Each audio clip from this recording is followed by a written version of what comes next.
Uma boa tarde, sejam todos bem-vindos aqui presencialmente, pessoal de forma virtual.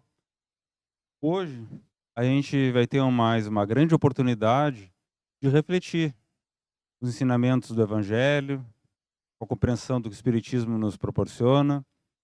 Na tarde de hoje, ampliando esse entendimento, vamos poder entender melhor os nossos conflitos, e compreendendo nossos conflitos, a figura do inimigo, das dificuldades de relacionamento, dificuldades internas, enfim.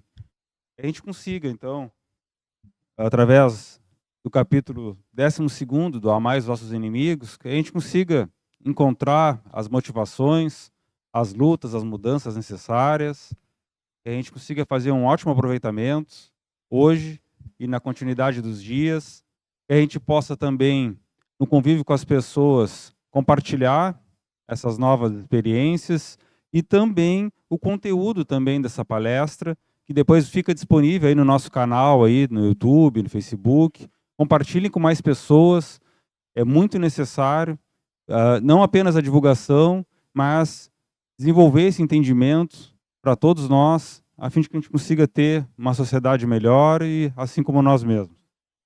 Então eu vou passar a palavra a José. Tenhamos todos, então, uma boa palestra.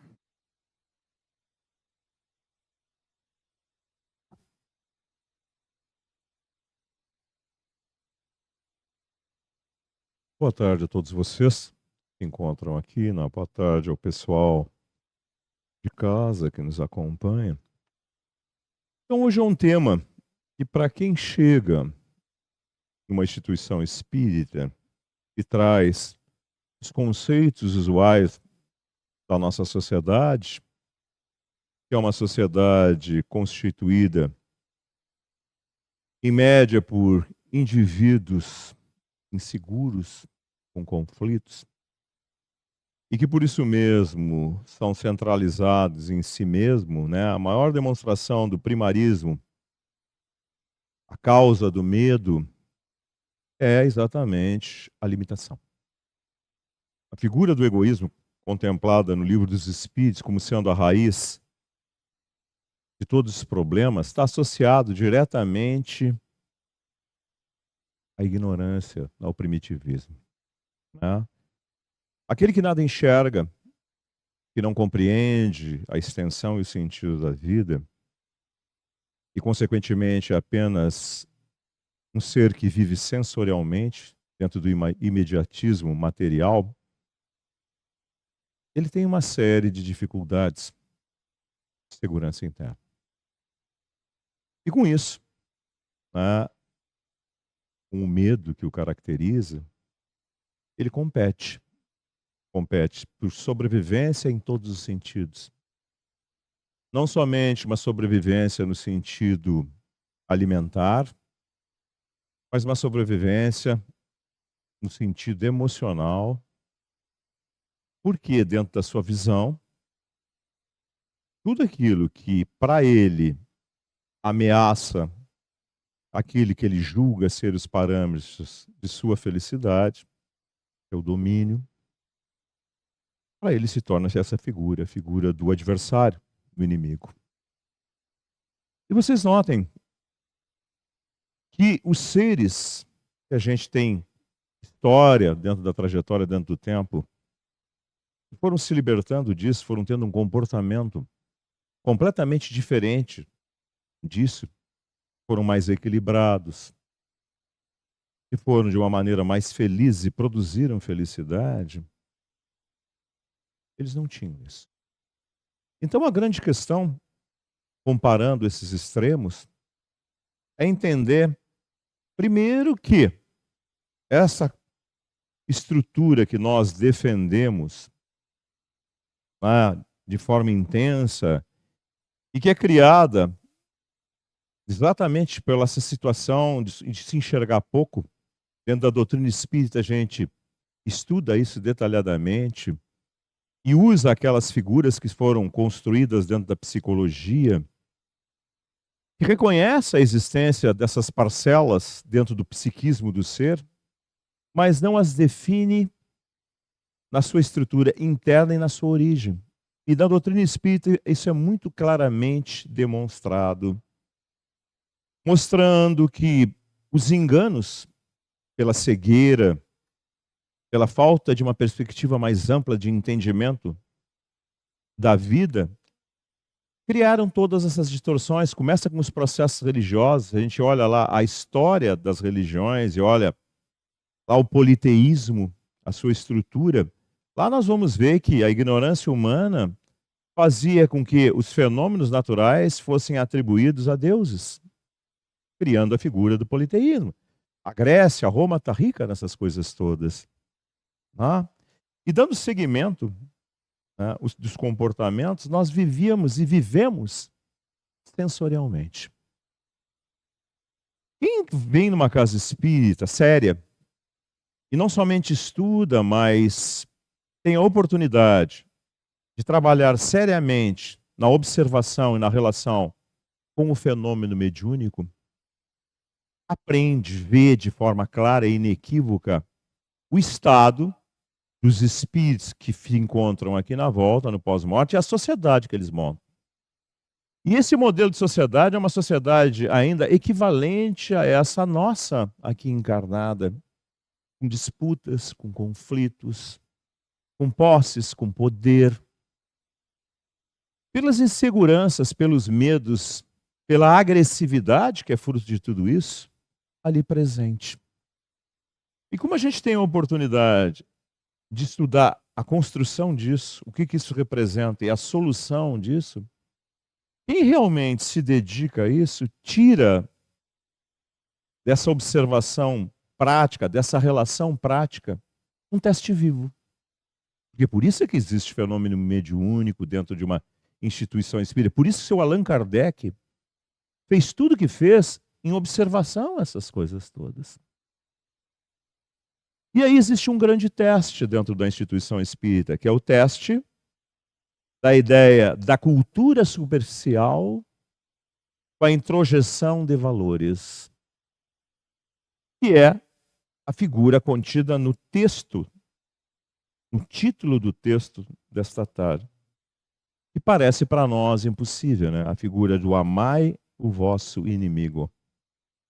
Como eu posso ter um bom sentimento com aquele que me é contrário, que ameaça o que eu julgo ser a minha felicidade? Isso só pode acontecer se eu mudar a minha relação de entendimento dentro dessas coisas. Não tem outra maneira. É impossível existir essa situação se eu não começar a enxergar a vida e os comportamentos dentro da vida, olhando em primeiro lugar os meus próprios, no seu sentido mais profundo. Eu falei para vocês que a psicologia estuda isso. Estuda. Ela tem uma figura lá, todos vocês já ouviram falar, chamada de ego, que na realidade representa o conjunto de experiências vividas, né, com seus aprendizados acertados e equivocados. Mais equivocados do que acertados, mais sensoriais, mais físicos. Então o ego nos ensina que sempre que a gente tem qualquer tipo de problema, a gente tem que buscar um prazer, uma coisa física, sensorialmente perceptível, para fazer contraposição a essa dificuldade, a esse estado. E vocês notem que a vida material, pelas suas características, ela não permite fazer isso sempre. Por causa do declínio que a estrutura material sofre. É da característica da matéria, a gente estuda isso em física, uma parte da física se chama entropia, que a matéria tem uma tendência natural à desagregação, à desestruturação. Por isso que existe velhice. A velhice é decorrente da entropia da estrutura material do corpo, que tem a tendência natural a se desagregar, a se desajustar. A morte biológica nada mais é do que isso. Quando a estrutura material não consegue mais estabelecer funcionalidade coesa, porque um órgão, porque uma estrutura dentro do órgão, porque essa estrutura molecular atômica que constitui as células, que constitui o órgão, entra em colapso naquilo que nós conhecemos como doença. Então a tendência material é essa. Então por isso que tudo que é material é finito. Por isso que tudo que é material morre. E é feito dessa maneira para nós aprendermos a usar e não depender. A não ficar fixados nessas coisas, porque todas elas são transitórias. Inclusive, corporalmente, as pessoas que nos relacionamos. E nós temos uma tendência a fazer relacionamento corpóreo. Nós avaliamos muito mais as coisas materialmente do que emocionalmente. Tanto é que quando as pessoas morrem, nós sentimos falta da presença, da continuidade, da convivência, que é quebrada. E depois, passando o tempo, nós começamos a amadurecer e nos dar conta, porque não tem mais a presença física, mas existe a lembrança dos costumes, das características. E aí que nós começamos a aprender realmente o sentido do valor. Então, dentro dessa relação de vida, nós também, de uma forma geral, com tudo, assim nos relacionamos, inclusive com as demais pessoas que representam determinados comportamentos, determinadas situações, que na nossa maneira de ver e de sentir são contrários à nossas. E o grande problema é que a gente não admite isso. Como se nós fôssemos portadores de uma verdade absoluta. Isso é um mal geral. Todas as pessoas, de uma maneira geral, fazem isso. O que isso gera? Conflito, disputa. Enfim, todos os processos que vocês conhecem, nos mais variados graus. Nós pensamos, por que alguém rouba? Por que alguém faz alguma coisa? Se nós só entrássemos no ágamo da questão, não ficássemos na superfície, que é aquele momento em que a gente se sente atingido pela situação, nós colocássemos nosso eu não em primeiro lugar, que é a figura do capítulo da semana passada, né? Que diz que a gente não pode colocar o nosso eu em primeiro lugar, porque todo mundo coloca o seu eu em primeiro lugar, ninguém compreende ninguém. Não compreende nem a si mesmo, que é a figura da semana passada. O título da semana passada é Amai ao próximo como a si mesmo. Fala que eu preciso amar os outros e preciso amar a mim, mas eu digo que me amo. Não me amo. Se eu me amasse, eu não quereria todas essas situações que, no fundo, atingem principalmente a mim mesmo. Pensem assim, ó. Pensem no ciúme. Pensem em quem vive o ciúme. Quem é que é primeiramente atingido por isso? Não é quem o nutre, quem o desenvolve? Aquilo não nos consome por dentro? Pensem na raiva, na disputa, na insegurança, no medo, na desconfiança. Aonde que isso acontece em primeiro lugar e atinge fundamentalmente, porque é ali é que é criado, é ali é que é mantido, é ali é que é alimentado? O ser que o gera. E nós dizemos que nós os amamos. Será? Vocês notem, vou usar as figuras novamente, pessoas que não faziam isso, que não se colocavam em primeiro lugar. A gente acha que é sacrifício isso. Vocês podem pegar de qualquer crença, de qualquer situação, católicos, evangélicos, umbandistas, espíritas, desde que tenham essa característica. Para nós é o Chico Xavier, né, que teve uma vida em que ele nunca priorizou nada para si. Inclusive, ele trabalhava, saía, ia na direção dos que não tinham nada, levava um pouquinho que ele tinha para dar lá. Foi uma pessoa cheia de doenças, então cheio dentro dos padrões humanos, não tinha saúde orgânica. Lá, teve uma infância extremamente difícil, a família não compreendia. Ele mesmo não sabia lidar com a sua mediunidade, não sabia que era mediunidade, sofreu uma barbaridade. E apesar de tudo isso, todos vocês se lembram dele, né? Por que será? Ele superou tudo isso. Ele se esqueceu dos seus problemas. E os seus problemas sumiram com o seu esquecimento. Ele pensou nos outros. Vocês olhem lá, as madres, essas famosas, tanto as brasileiras quanto aquela da Índia lá, que não tinha nada, tinha só a veste por cima, muitas vezes rota e suja, a gente vê. Como é que ela era como ser humano? Como é que ela se comportava? Como é que ela se sentia? Então, se nós olharmos esses padrões de comportamento, que não tinham ciúme, não tinham inveja, viviam no meio de uma pobreza enorme, não tinham esses padrões de consumo nem de felicidade. Eu acho que nós deveríamos nos envergonhar um pouco, em função de que a gente cria muitas vezes problemas fictícios. A gente hiperdimensiona as coisas. A gente cria problema para nós, para aqueles que nos cercam, a gente cria guerras, tumultos. E dessas guerras internas que nós alimentamos e trazemos outros associados que compartilham conosco dessas mesmas aspirações, encarnados, mas também desencarnados. E a gente estuda e vê isso no mundo espiritual, o posicionamento dos espíritos, defendendo isso, fazendo aquilo, aquela... Não saem daqui da volta.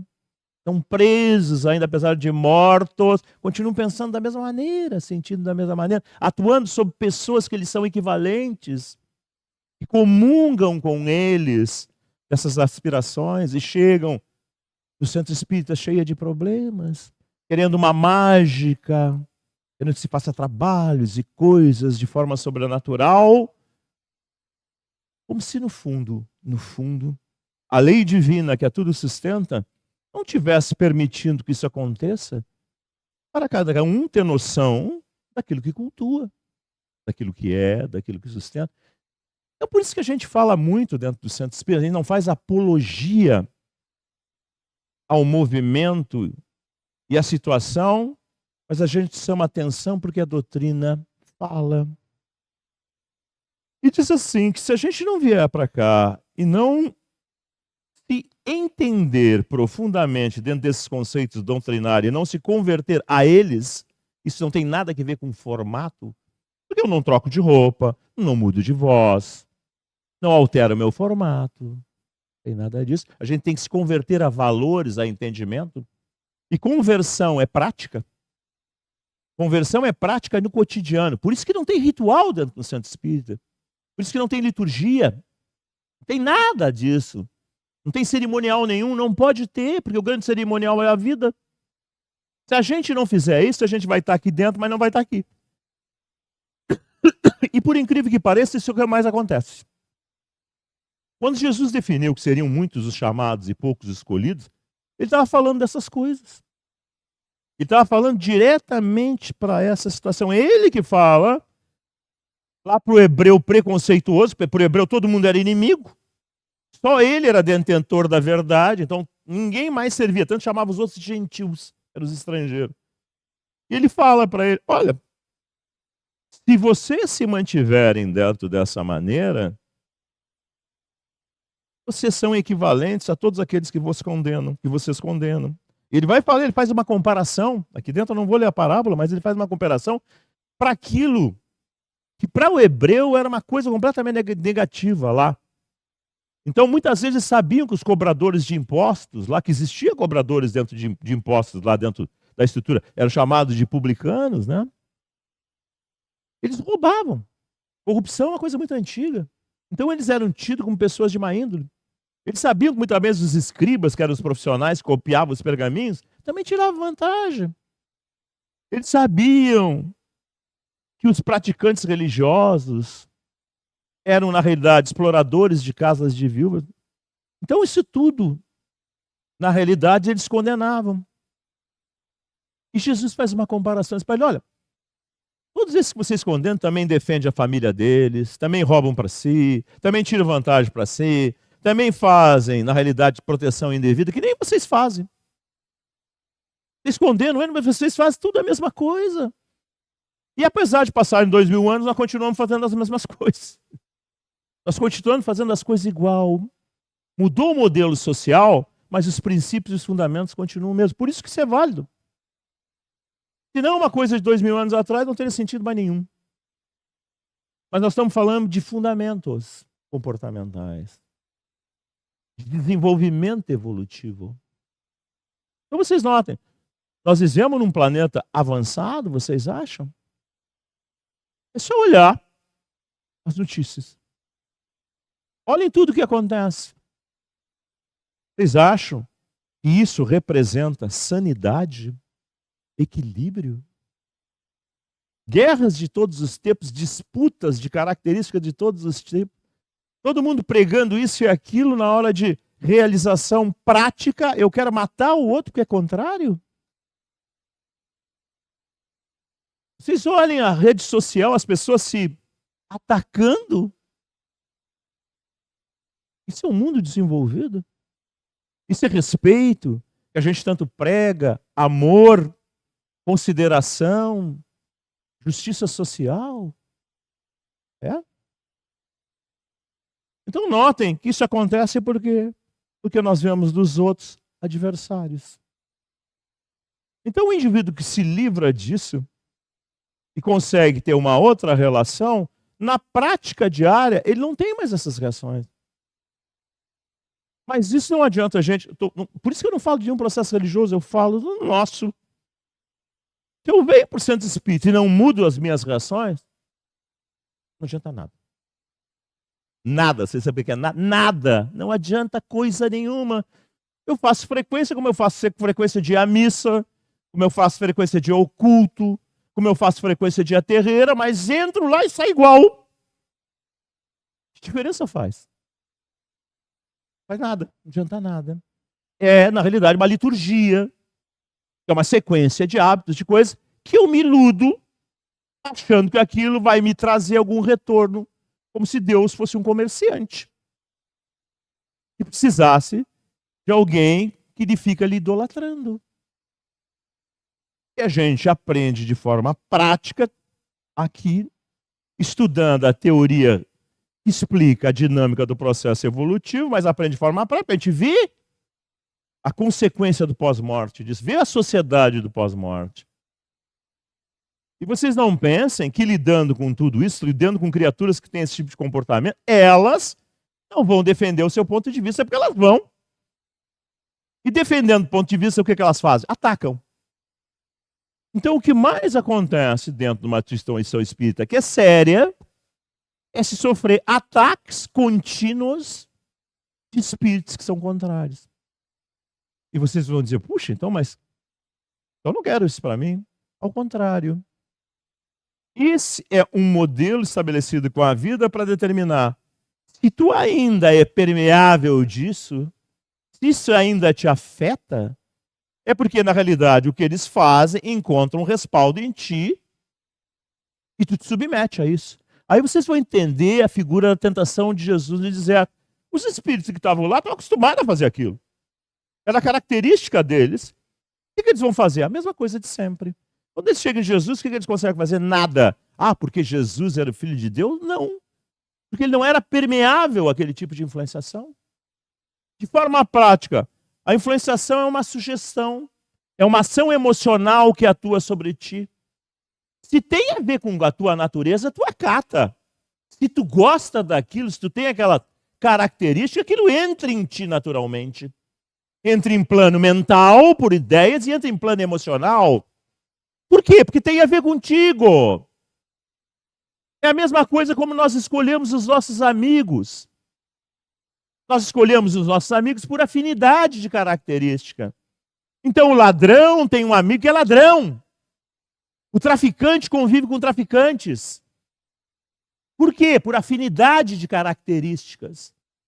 E a gente sempre acha que está certo. Não é verdade? Claro que é. Se o traficante achasse que está errado, ele deixava de ser traficante.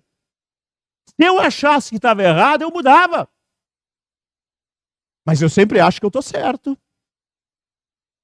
Então o que a vida é? Um grande canteiro.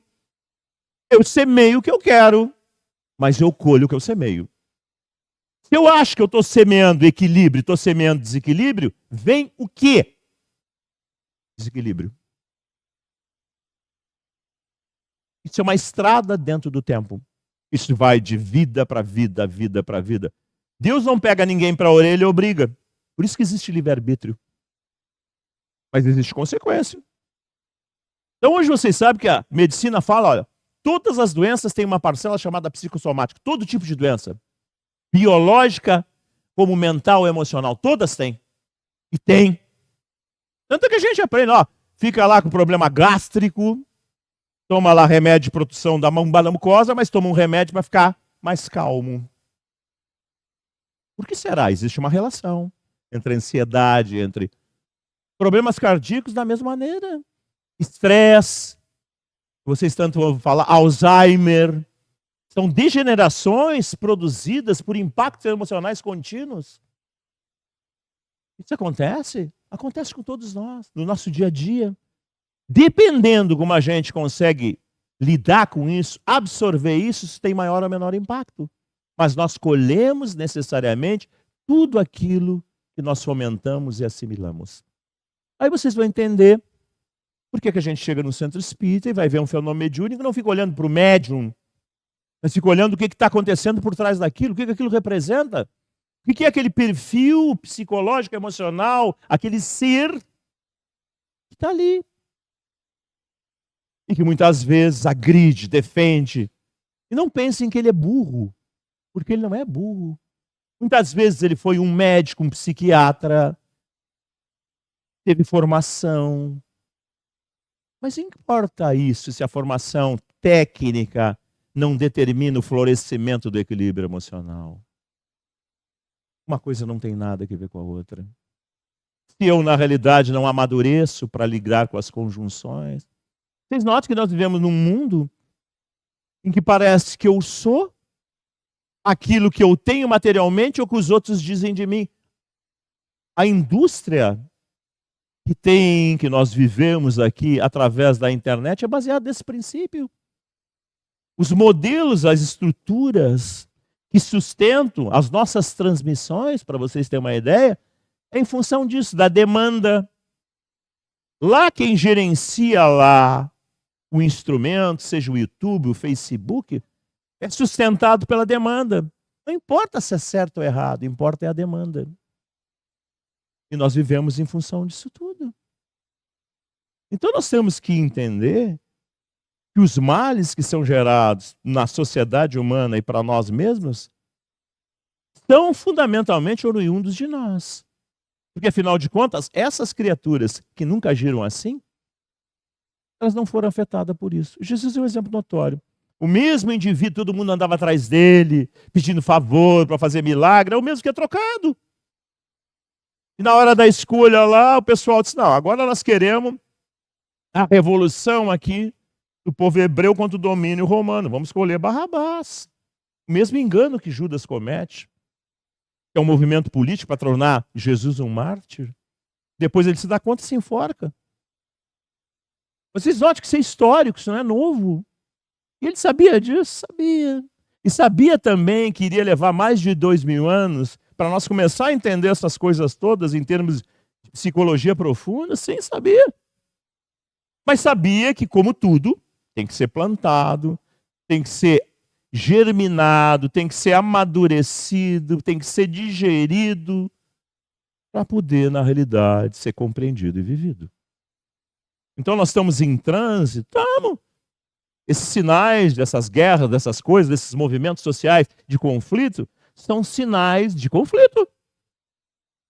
São sinais de final de estrutura de conflito, onde, na realidade, está havendo um choque de valores. E tem que haver choque de valores, porque a maioria de nós ainda é muito indefinido, indeciso em relação às coisas todas. Então as coisas têm que acontecer, as experiências têm que vir. Muitas vezes nós temos hoje um posicionamento em relação à ideia da coisa. Mas o tempo é uma estrada. E daqui a 10, 20 anos, as consequências disso tudo, que a gente não pode se furtar delas, tudo isso acontece naturalmente, vão nos arremeter a nos dizer: era como eu pensava, devo manter ou não? Ou devo trocar? Isso só pode existir de forma convincente com um fato concreto, do qual eu não possa negar. Isso leva tempo, porque tem que ser plantado, tem que ser desenvolvido, tem que ter consequências. Socialmente, coletivamente, é assim. E individualmente também é. Por isso que tem essa história que vocês tanto ouvem falar de reencarnação, de morrer, de nascer de novo. Porque uma vida é pouco para a gente chegar a determinadas conclusões. A gente se engana. A gente se obstina em determinadas ideias, então tem que morre, nasce de novo, é criança, é flexível. E aí vamos indo. Isso explica porque que existe uma diversidade evolutiva enorme. Por que as pessoas são diferentes? Mas que é um processo que na realidade acontece com todos e vai havendo compensações. E por isso que a sociedade, nós olhar a história da humanidade, se nós olharmos os conceitos como a sociedade era dentro do tempo, ela está melhorando. Devagarinho, mas está melhorando. Significa que os seres vão crescendo e vão se compensando nas experiências dentro do tempo. Então a ideia fundamental do capítulo é fazer nós repensarmos nas relações reativas que nós temos em relação àquilo que nós não gostamos. Por que eu não gosto? Porque eu tenho dificuldade de lidar. Essa é a grande questão. Então, normalmente, o que eu faço quando eu tenho dificuldade de lidar? Eu fujo ou eu nego. Qual é o problema disso? Continua sendo um hiato da minha capacidade. Ainda é uma coisa que me afeta. É uma coisa que me perturba. É uma coisa que me causa instabilidade. Então, é um motivo de infelicidade. Então, o que a vida propõe? Olha de uma outra maneira. Lida com isso. Fala, não é possível. É possível, tem pessoas que fazem isso. São os modelos que nós recebemos. Para quê? Para nos demonstrar que vale a pena e que é possível. Essa é a finalidade da vida. Isso é irrefutável. Se alguém faz, por que eu não posso fazer? Aí se criou a ideia de santo. Um ser especial. Não é especial coisa nenhuma. É alguém que galga a coisa porque se determina. Se não fez agora, fez em vidas passadas. Porque senão, que justiça evolutiva seria essa? Não existiria. Não existiria sentido nenhum na vida. Então tem que ter algum sentido. Tem que ter alguma explicação. E as explicações vão se montando. Por isso tem pessoas que se lembram de vidas passadas. Vocês lêem. Crianças que se lembram que foram em vidas passadas. Por que alguém com 3 anos de idade toca piano? E tantas outras coisas mais que existem. Se isso existem para essas crianças, será que não existe para mim? Será que eu já parei para olhar para dentro de mim e pensar, mas por que eu sou assim? Por que eu trago esses impulsos, essas tendências de outras vidas? Será que Deus errou comigo? Ou será que eu estou colhendo as experiências necessárias ao meu despertamento? Mas o que a gente sempre faz? A gente faz com os outros, a gente faz com a vida, a gente se vitimiza. E qual é o problema disso? Botar um pano preto por cima não acaba com a coisa. Ela continua a existir. Então o melhor de tudo é aprender a olhar, é aprender a buscar, é aprender a entender e é aprender a superar. O grande beneficiado serei eu. Indiscutivelmente serei eu. E necessariamente isso vai acontecer. Eu posso fugir um determinado tempo, mas não vou fugir para sempre. Vocês querem entender por que as pessoas nascem com uma série de problemas? Por que existem uma série de síndromes? A gente acha que isso é castigo. Não tem castigo nenhum. Tem consequência natural. E aquele problema vai ser o santo remédio. Se a gente olha um momento, olha uma vida, não entende nada. Mas se a gente olhar a soma delas, o processo, o que foi ontem, o que está vivendo agora, o que vai levar a ser amanhã, as transformações que existem, nós vamos entender que, no fundo, a vida é uma grande solução para tudo. E resolve tudo. É uma questão de tempo, mas resolve. É isso que a gente estuda dentro, que se chama espiritismo, doutrina espírita. É isso que a gente vê de forma prática, observando o comportamento dos espíritos no pós-morte. E é isso que nos convence a ser uma outra criatura internamente. Lá fora eu vou continuar vendo. Só que as minhas escolhas e as minhas relações vão ser de outra ordem. Eu não vou trocar de roupa, não vou fazer nada. Isso não muda nada. Não adianta nada. Tá? Então nós temos que começar a pensar nisso. Quando nós viemos para o centro espírita. Não é só tomar passe. Não é só fazer frequência. É parar para pensar um pouco mais em tudo isso. Olhar para o nosso interior. Nos dar conta. A finalidade do livro dos Espíritos, dito lá na pergunta 919, é a gente se conhecer. A gente se reconhecer, olhar para dentro. profundamente. E começar a buscar soluções. Primeiro para nós, das nossas soluções, nós vamos nos equilibrar e vamos aprender a vislumbrar as soluções também para os outros. Porque eu só posso consertar ou ajudar a encaminhar para conserto aquilo que eu domino. Vocês têm que entender isso. Só pode produzir paz quem vive em paz. Só pode ensinar alguém a sair do conflito e produzir paz quem a tem, porque a conquistou, porque conhece os caminhos para ela. Quem não tem, não tem como. Então nós precisamos de harmonia. O mundo precisa de harmonia? Precisa. Por quê? Porque todos nós vivemos dele. É a nossa casa. Todos nós somos afetados por ele. Queiramos ou não, somos. Então nós temos que começar a pensar nisso e sair um pouco da nossa quadradinho da nossa vida e começar a olhar as coisas um pouco mais ampla, um pouco melhor, um pouco mais aberta. Né? Sair desse ritual do dia a dia das coisas que a gente faz. Muitas vezes, tá, mas eu vou no centro espírita, eu tomo passe. Mas não é só isso. Não é mesmo. Se fosse, eu diria para vocês, mas não é. É muito mais. Vocês têm uma capacidade, que é a capacidade de pensar, que é fundamental. Usem-na. Ah, é dela que vai nascer as soluções para tudo. Para o mundo e para nós mesmos.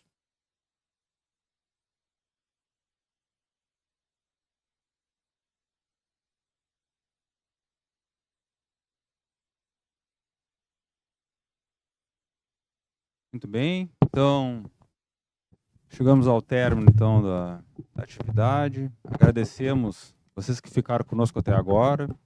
Que a gente faça um ótimo proveito de tudo que a gente compreendeu. E estamos de novo com vocês agora, terça-feira, às 20h30. Bom fim de semana.